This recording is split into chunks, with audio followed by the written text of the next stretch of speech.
Welcome, everyone. My name is Gershon Margolis. I am the founder of Imperial Advisory. And welcome to our webinar. Today, we're going to be talking about HR issues in M&A transaction, how to keep your people happy, how to keep your people, and how to thread that needle and make it all work. I'm going to start by acknowledging the people from our team. Then I'll give a quick intro to our firm. Then I will hand it over to our speakers. And the truth is, really, once I hand it over to our speakers, it's really going to be more of a Q&A format today. So I guess then I'll hand it over to me. We'll start talking to our speakers. All right. Welcome, everyone. I'm Gershon Margolis, founder of Imperial Advisory. We are a CFO advisory firm. We work with either CFOs, and if there is no CFO, then we work as the CFO. We come into businesses, usually our clients have accounting in place, and we, as Bob used to always say, we try to be the best friend of the CEO, or if there's a CFO, then we're the best friend of the CFO. And our job is to help give them advice, take things off their plate, help them get their job done better, or do things for them so that they can do their job better, right? Our goal is not to be the hero ourselves. It's really to help make our client, whether that's the CEO or the CFO, help them do their job. We have a team of around 7 CFOs. On the call today, we have myself. We have Barry Sherrick is one of our amazing CFOs. And we might have some other people, but I don't see faces, so I can't really speak to that. Anyway, I'm very excited to be here with our wonderful panel, and let's get started. Oh, I also want to acknowledge Brittany. Thank you, Brittany. Thank you for all of your help. Thank you for all the time and effort you put into making sure this webinar happened. All right, so a quick question, Leslie. Is Chesky here? Do you see him? Is he coming? Nope, I'm subbing in for him as well. You're subbing in for him. Okay, very well. All right. So let's get started. Why don't we start with Bob?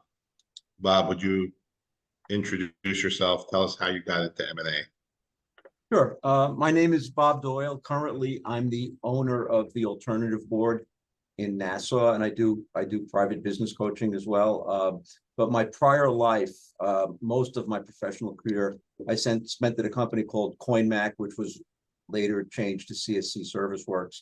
We were a family-run business in New York. We did about $50 million in revenue. Then we went out and we did a series of acquisitions, became a national and then an international company. We did probably 200 or 300 acquisitions. We grew to from 50 million to over $1 billion in revenue.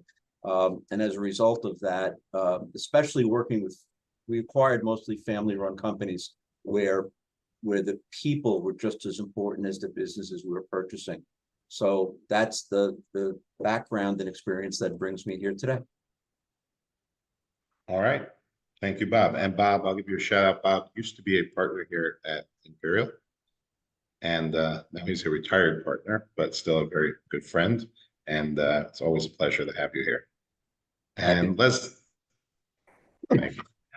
Leslie, please introduce yourself. Tell us a little bit how you got into HR, M&A.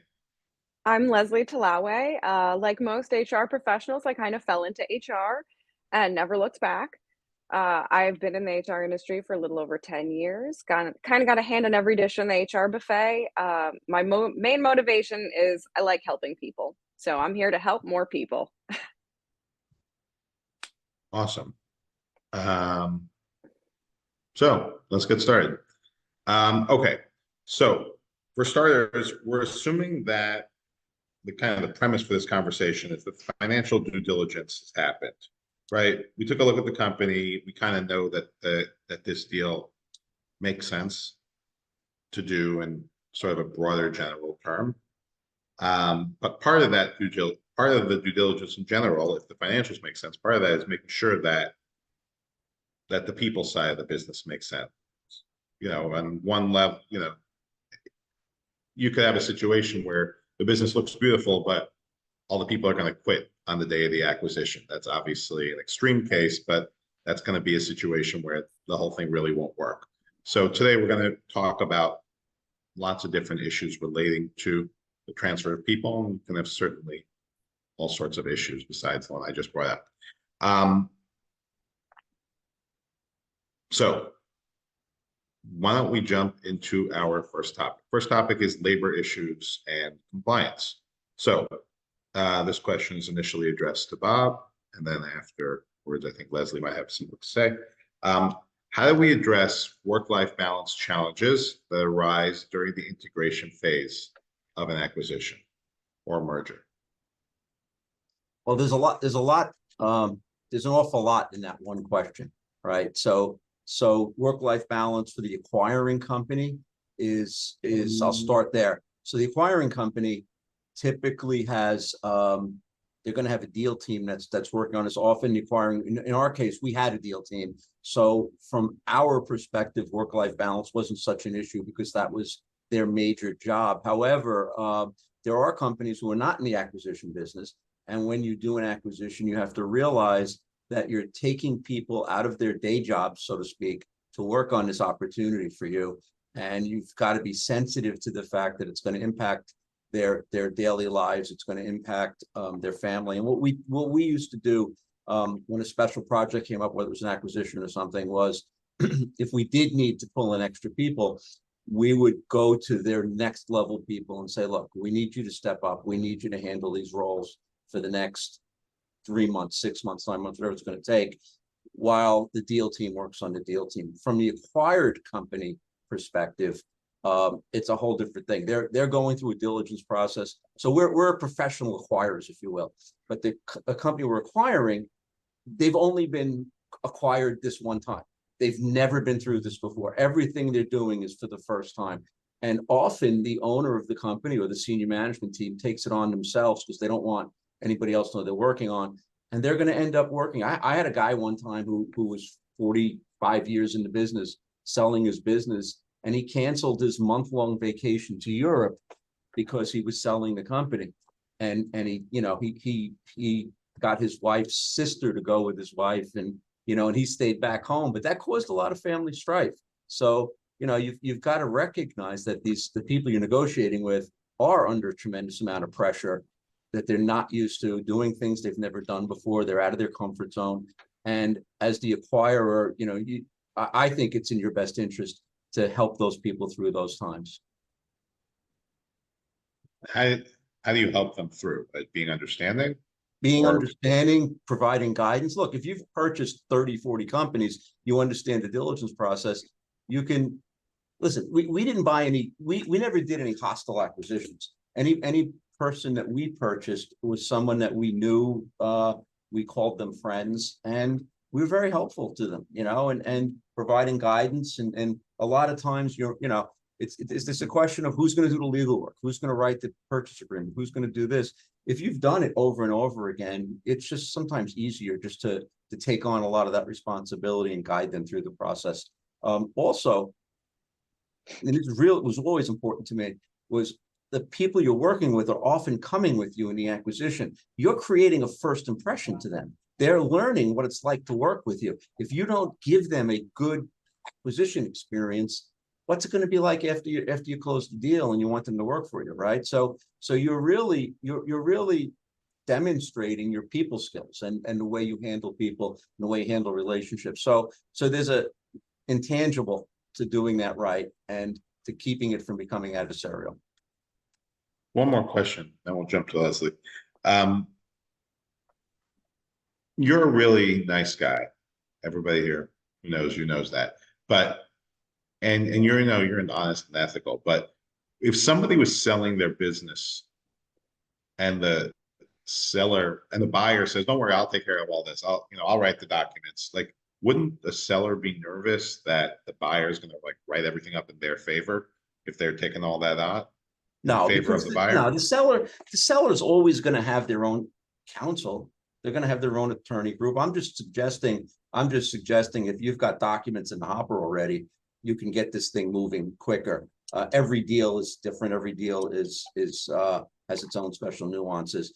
But in terms of I think the more sophisticated partner in an acquisition is the one that should do their best to lead it as best they can. Thank you. Leslie, you have anything you want to add to that? Yeah, as far as a more granular approach and how to make sure that we're minimizing the upheaval for employees, we understand that there's always going to be an increased workload. There's going to be uncertainty and stress in a merger and acquisition. Clear communication is going to be your key. You want to keep regular updates through your channels. So whether that's emails, town halls, team meetings, keep everybody aligned and reassured. If you have company support programs, leverage them like your EAPs, your employee assistance programs. They can provide certain resources to your staff, whether it's professional support, managing stress, helping them through those personal challenges. You can also consider offering flexible work arrangements. And that's not even just pigeonholing into remote work. We're also thinking flexible hours, compressed work weeks. Having that flexibility can help them manage their personal and professional responsibilities more effectively, especially during this time. Also, let's consider the workload management. And that's assessing and redistributing those workloads, just like Bob was saying, pull in some leaders and see how we can all pitch in. Also, consider temporary staffing solutions that you can plug into areas where you need a person in that seat, but you don't need somebody that has that extensive knowledge.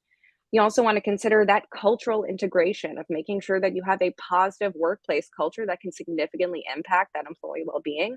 We want to make sure, like Bob said, they have a great first impression, they have a great experience when they join. Part of that also includes making sure we are recognizing when someone does a good job. So acknowledging that hard work and providing incentives that can boost morale and motivate them, that is going to be a big part in maintaining that work-life balance. And you want to make sure that you're rewarding them the way they want to reward. So again, communicate with your employees, find out what motivates them and what's going to matter the most to them. Leslie made it one thing that popped into my head while you were speaking, which I think is a really great point too, is when you take your deal team and you've now allocated their roles to the next level of management, let's say, and those people get to step up and show what they're made of, you start to learn who the next leaders of your company are. And you start to see, it gives you a great opportunity to see some, real live experience with how are these people going to perform when they get the nod to be promoted. So, that's another side benefit of that process. Great point. Like a totally different topic, but how to figure out who your next leaders are. Maybe a subsequent webinar. All right. Next question. When two companies merge, and this one is for Leslie, when two companies merge and they're in different states or different countries, but whether you have different jurisdictions or now that we've got a new size, we can have all sorts of regulatory related issues. How do we navigate differences in labor laws, again, whether it's between jurisdictions, different company sizes, et cetera? Yeah, so a lot of these different regulations, it's not just based on where you are, but also who you are. So what is your employee size? Where are your employees located? So we want to consider that each state has its own labor laws, including minimum wage, overtime, and employee rights. Sometimes it gets even more granular where you have your local departments of labor. If we're looking at California, we've got California, and then we've got San Francisco, and every other single city in there basically has its own Department of Labor. And in addition to that, they're going to have their own taxation and reporting. So the different states have those different tax regulations that are going to require different forms that get sent out. You've also got different licensing and permits. So depending on the industry that you're in, those licenses and permits may vary by state. For example, if you're in the behavioral therapy industry, that may vary whether you're in Virginia or New Jersey. We also want to consider the integration of benefits. So if you have different health insurances, different retirement plans and benefits, those are going to need to be reassessed and addressed because depending on the size of your company and where it's located, you may be open to different benefits or some benefits may no longer be available. Not all health insurance companies are in every single state. So if you're merging into a new state, you want to consider, can I service my employees by providing them medical benefits here? And of course, the one thing that everyone forgets, union consideration. If one or both of these companies has unionized employees, you've got to make sure that you understand and integrate those collective bargaining agreements. And your headcount based changes are going to affect quite a bit. So you're going to be navigating the Affordable Care Act for medical coverage, the Family Medical Leave Act for coverage when it comes to needing leave, your sick leave laws, as well as your jury duty pay laws. Those vary based on state and also based on your headcount.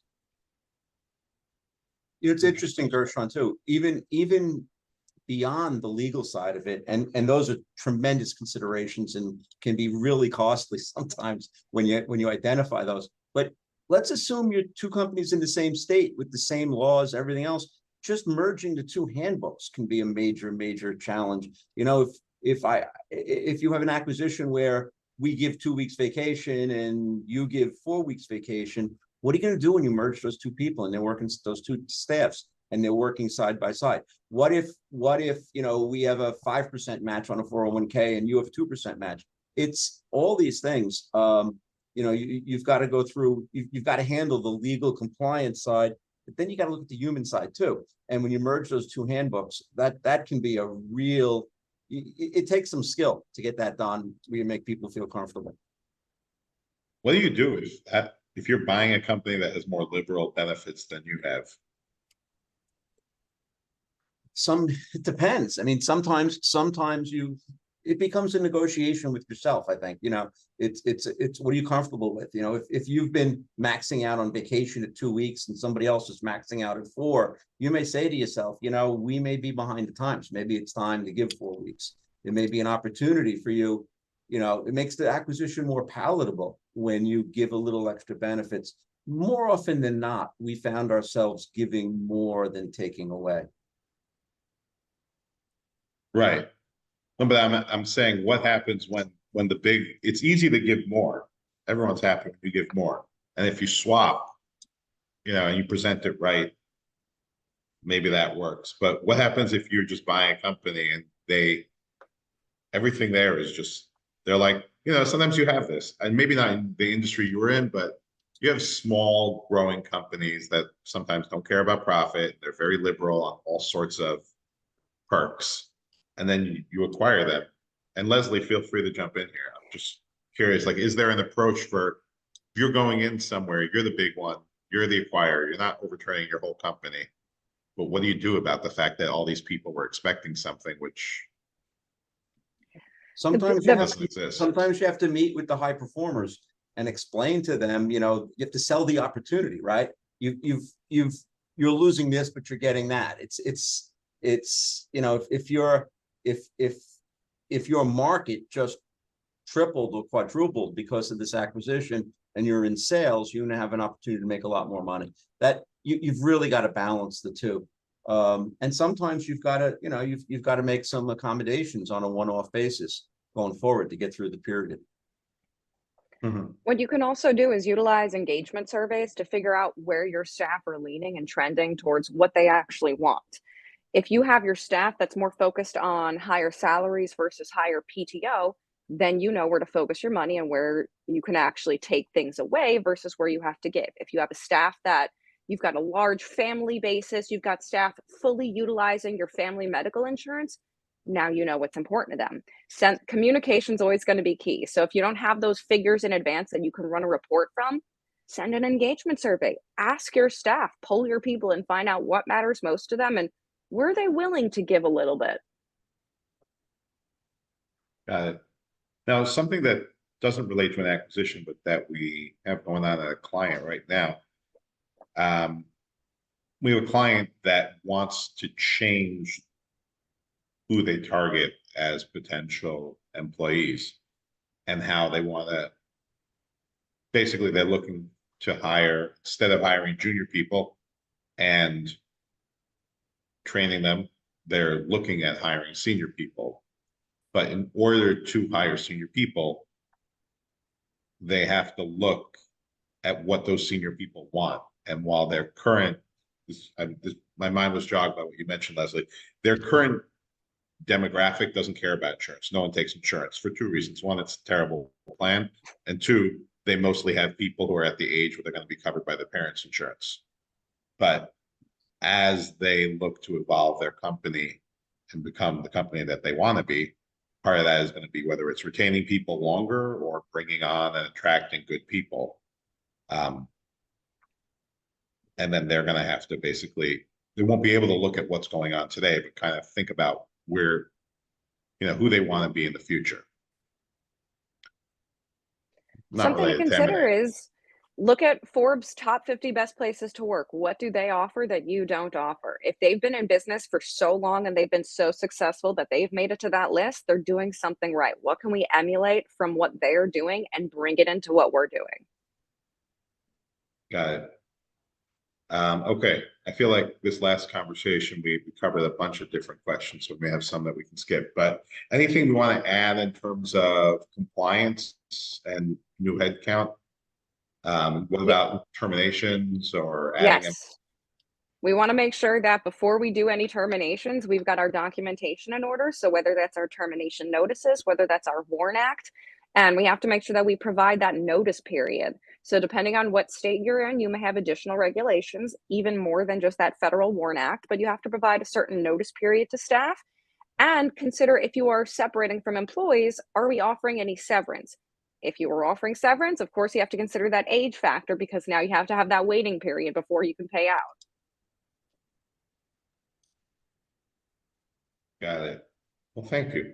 All right, the next one's for you also. Or actually, Bob, anything you want to add to that last one? No, I think that was quite complete. All right. One thing I'm going to add from a prior webinar that we did with you, story that maybe you're going to say it later, but you had certain people during one of your acquisitions who the assumption was that they wouldn't last, but they found a way to, I think it was the CFO. You were the CFO of a larger company. Someone else was maybe the CFO of Target. And while in theory, they should have been subject to what we were discussing in the prior question, that person ended up lasting forever because. Yeah, I didn't tell that story here because we were talking about, it sounded like we were talking about we're closing the acquisition and we're making these terminations. And I mean, I think Leslie was spot on in everything she said about that. Sure. When we acquired companies, we often had a list of people we expected were going to get terminated. And, and often what would happen would be we'd end up going in a different direction ultimately. And the story you're referring to is the first very large acquisition that we did. We bought a company 3 times our size, and the company had a CFO and I was the CFO of the acquiring company.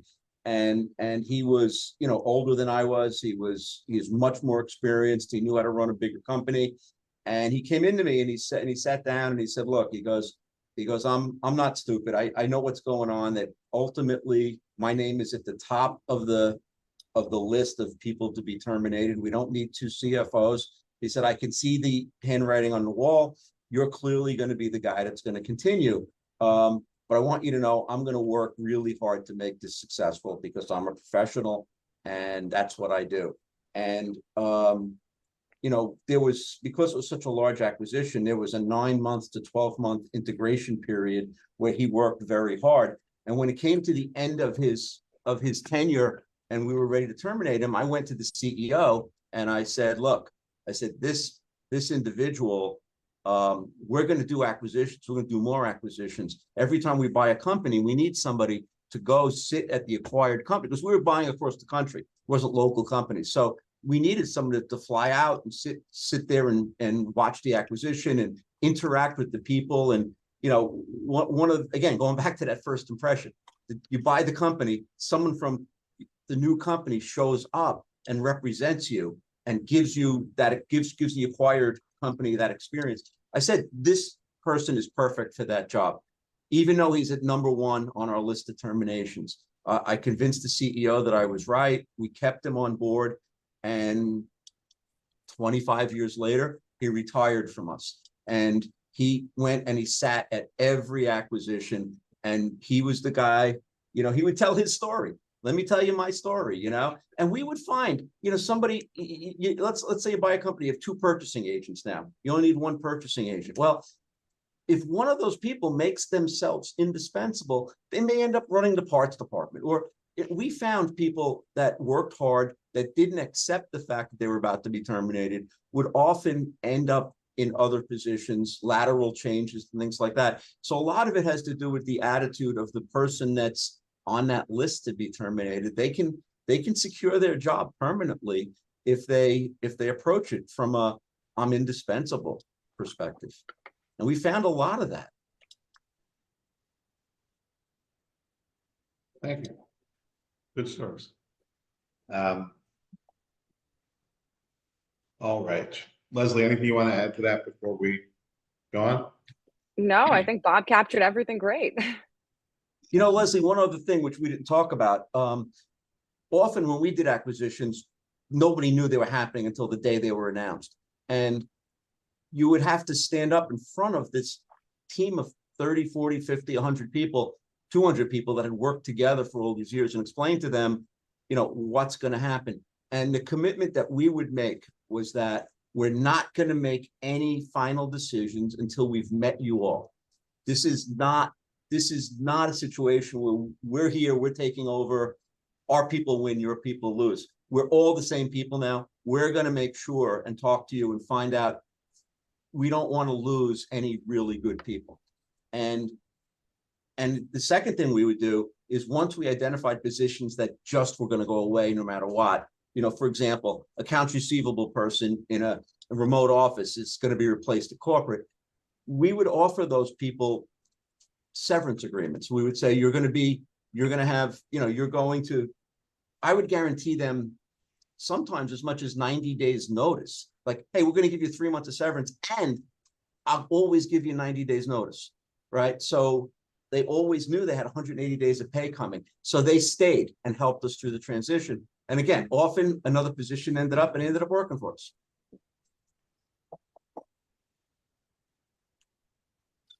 Thank you. All right. So what do we have next? Next one, this is for you, Leslie, but we kind of covered it. So just let me know if there's anything to add. Aligning policies, benefits, and practices between merging organizations. Did we cover all that we were looking to cover on that? No, I think there's a few missing components. Again, you do want to conduct a thorough, comprehensive assessment of both organizations' policies, benefits, and practices. Look at the documentation and understand that company culture as well. You want to identify those core values and the cultural differences that might be impacted by a policy realignment. You also want to interview your stakeholders, find out who's actually making the impact in this organization and who can we lean on to for that support for getting that culture on track.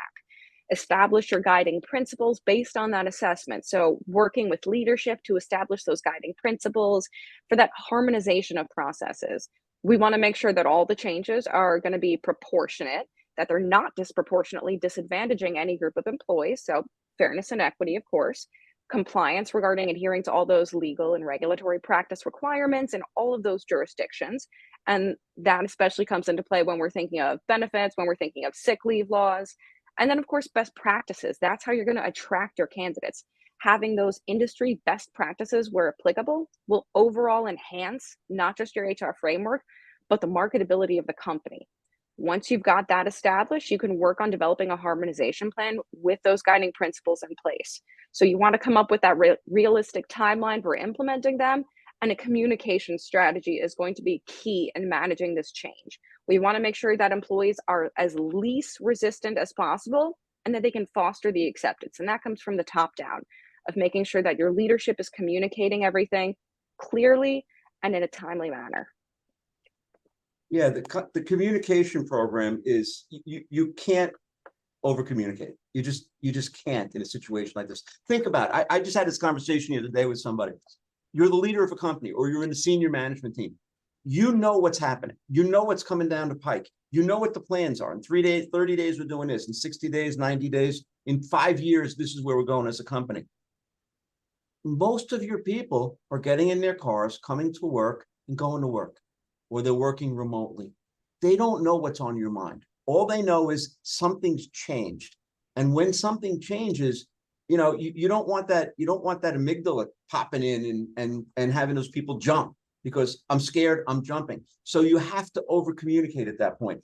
Tell them your plans, tell them what you're thinking, tell them where you're going, show that kind of leadership. And it does come from the top. And if you've got those core values in place and you've communicated them, and it's not just a poster on the wall, you're living them, you're demonstrating how they exist, why they're important, why they exist in the company, the newly acquired people will come along and they'll begin to embrace it. But you've got to be prepared for that cycle of change where they first resist it, and then they go into denial. There's that whole cycle of change that you've got to look at, and it takes people a little bit of time to get there.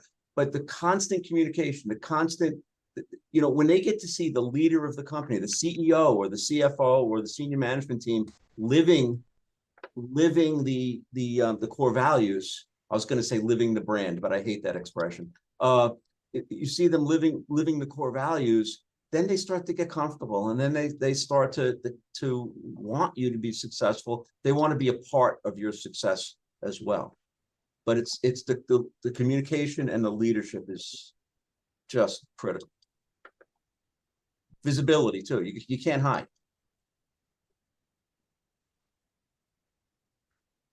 Thank you.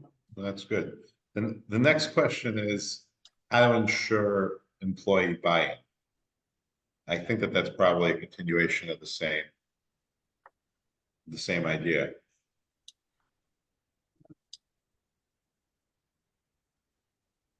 Well, yeah, I mean, that's a hard one because the tone is at the top. It starts at the top. The most senior people have to believe in what they're doing. Again, it's the same answer, Gershon. It's communication. It's all about what are our core values? Where are we going? What are we trying to accomplish? Making yourself look human. I got into a debate one time with our chief sales officer, who told me that I was not being professional enough in my communications to the team because I wrote in a very casual, you've seen my writing, Gershon. I mean, I write in a very casual way. I was sending out emails to the staff telling them that the dog ate my remote control. And the reason I did that was I wanted people to recognize that I left the office and I went home and I had a family and a dog and a car. And, I wasn't some talking head that didn't have a real life. And ultimately that paid big dividends. And people start to trust you when you start to show that you're all the same and you have so much in common. And I think that's what helps to get the buy-in. Like Leslie said, we did all the surveys. The surveys help. It's really important to do the survey and then act on them. Okay, we did the survey. Then you have to communicate back. This is what the survey told us. And as a result, this is what we're doing. That's how you get buy-in. You get people to listen to you. Anything you want to add, Leslie? No, that was captured perfectly. And again, you can never communicate too much when it comes to employee matters. Communicate. And that may involve changing your message. That may involve repeating your message. What's important is how it gets interpreted. So if you need to change the way you say something to make sure it gets interpreted the right way, make sure we're doing that. And the thing I would add to that is the feedback loop. If you don't have your ear to hear what's going on, and what I used to do, which actually my senior team didn't love, but I used to go out and have breakfasts and lunches with the people who were doing the work. I didn't go through the management structure to find out what the people were telling us. I asked the frontline group, what are you seeing? What's going on? My favorite question was, tell me what goes on in this company that you can't believe we're that stupid that we do it. That's what I want to hear the answer to. And then after those lunches, I would write a letter to the whole company saying, I just had this lunch with these guys and I just found this out and I didn't know this was going on. And this is what we're doing now. We're going to fix this. Or we've identified this. We're going to work on it. We'll get back to you. Sometimes they're bigger issues. But the feedback loop is critical. Because you don't want to be sitting in an ivory tower assuming everything's okay because your next level of management is telling you everything's okay, because it may not be okay. And the surveys will help with that, but also going out and actually talking, creating an open door policy, picking up the phone, picking up and telling your employees when you hear something really good, you pick up the phone and you call somebody. Wow, I heard you just did this. Thank you so much. This is exactly what we're looking for in the field. And that word gets around. And then you end up with people knocking on your door to be acquired. What's that? And then you end up with people knocking on your door to be acquired. Well, that actually happened, but yeah, you're right. Well, you get the reputation of doing the right thing, you know, and it's a good thing. Yeah. All right. Next one, I think Leslie's going to take. But Bob, you can jump in after that. What methods do you use to evaluate skill gaps among employees during a transaction? Yeah, so for evaluating skill gaps, we want to utilize all of our resources. And we often forget that that includes our people. So you want to talk to your managers, your leaders. You want to find out what's really been going on. And then you can, of course, utilize those documented skill assessments. Like you've got your skill surveys, you've got your quizzes, you've got those different assessments. You can also look at different performance reviews to see how do these individuals stack up against themselves and against each other. And if you're looking for additional training, you can also then bring in outside personnel for those additional evaluations.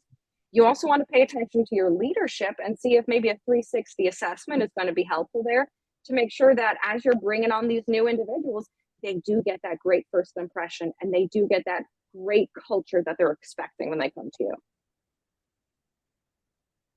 Yeah, talking to Thank you. leadership, I agree with I agree with everything you said. You get some real insights when you talk to the direct supervisors and things like that. There's people that you find there are people that they say, we can't lose this person. They're critical to the operation.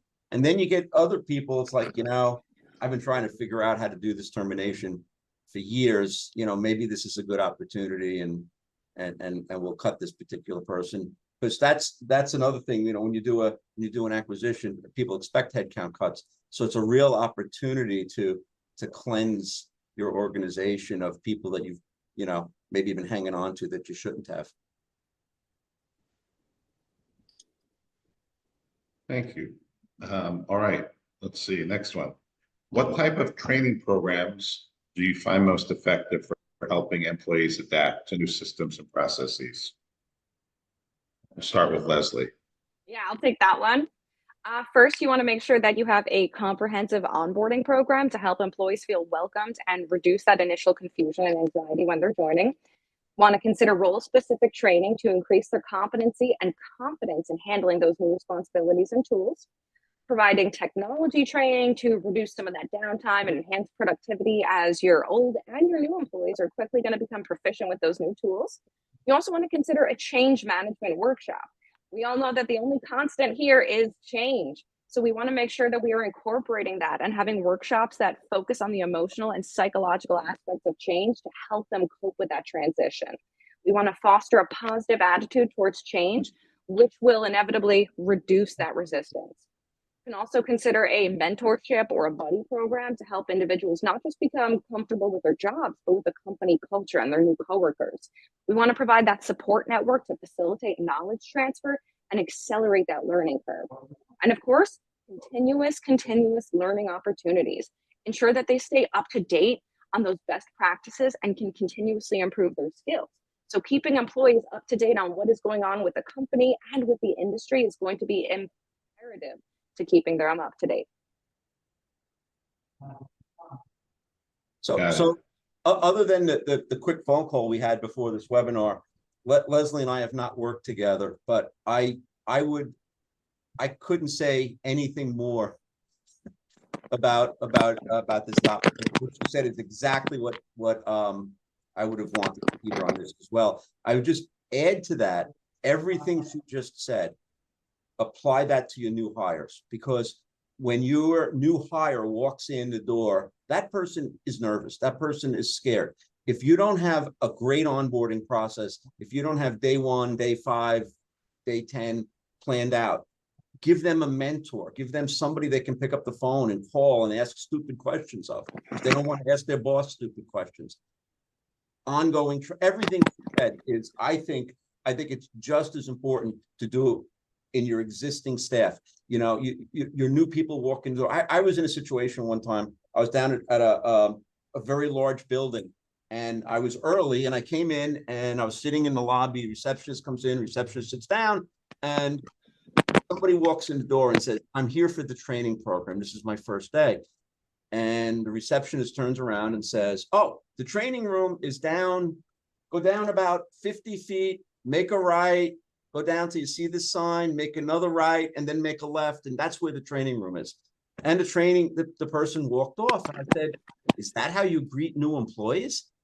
I said, "This is a 80,000 square foot building." I said, "You're sending them out into an 80,000 square foot building that's almost empty, and they're on their own." I said, "Doesn't anybody greet them?" To me, it was amazing. How do I expect someone to come in and do a great job, represent my company as a friendly, easy to do business with type of a place, when we send them off on these safaris into the 80,000 square foot building?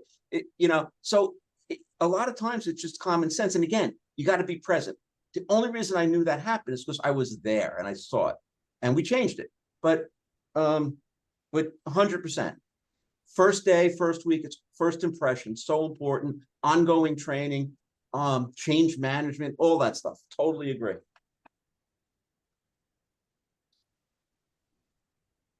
All right.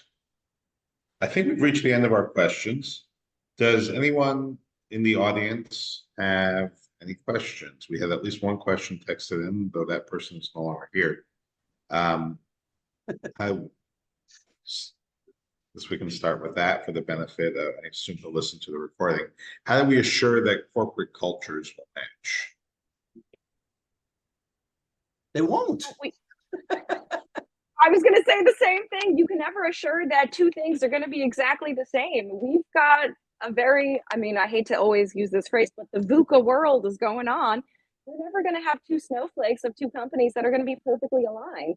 Well, what's important is figuring out not just your differences, but your similarities, and seeing how can we leverage our similarities to bridge some of those differences together. What can we agree upon? And what can we agree to disagree on? I had a client one time who ultimately I fired the client because they refused to listen. But I was helping them do an acquisition, and they had this exact issue. Widely divergent company cultures. And I said to them, I said, "Look," I said, "you're going to buy this company. You've got to make no changes to the way," because the company that was coming in had better benefits, better work-life balance. Everything was better, from an employee perspective. And I said, "Do not touch the employee base. Let them come in. Let them get to know you. Make no changes." It was an office in a different state, so there was no risk of cross-contamination, for lack of a better word. So my client got to about a week before the acquisition and said, "I hear everything you're saying, but I have low turnover. My people are fine. I'm just switching over to my handbook. I'm cutting their vacation. I'm cutting their days off. I'm cutting their PTO. I'm getting rid of their 401k. He did this all day one." And I basically said, I can't work with you, and I stepped away from the engagement, and he lost 20% of his workforce within 30 days, So they're going to be divergent, but you got to pay attention to it.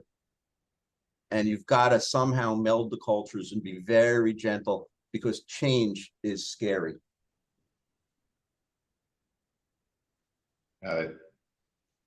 All right. Any other questions from the audience? We'll take a quick look and see if we have any questions on the LinkedIn. So I know we got some people there. No questions there. Okay.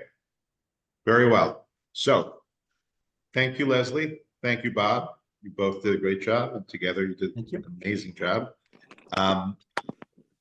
If anyone would like to get in touch with Bob or Leslie, please reach out to Brittany or myself, and we will get you contact information for them. Again, Leslie is an HR business partner. Is that right?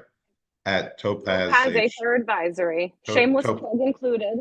Well, that's good. At Topaz HR Advisory, where they do all sorts of HR advisory work, but also work on transactions. And Bob runs the alternative board in Long Island, Nassau County. If you or any of your clients or friends have a business that would benefit from joining the alternative board, where they have, what do you call it? Roundtables with like peer roundtables? We get non-competing businesses together and share their challenges and their opportunities. And you get the advice of 6 or 7 other business owners that may have experienced the same challenges or opportunities you've had. And it becomes just a tremendous way to run your company and improve your profitability. So if any of you would like that, please reach out to me and I will put you in touch with Bob. All right. Thank you all. Have a great day. Thank you. Bye-bye. Thank you.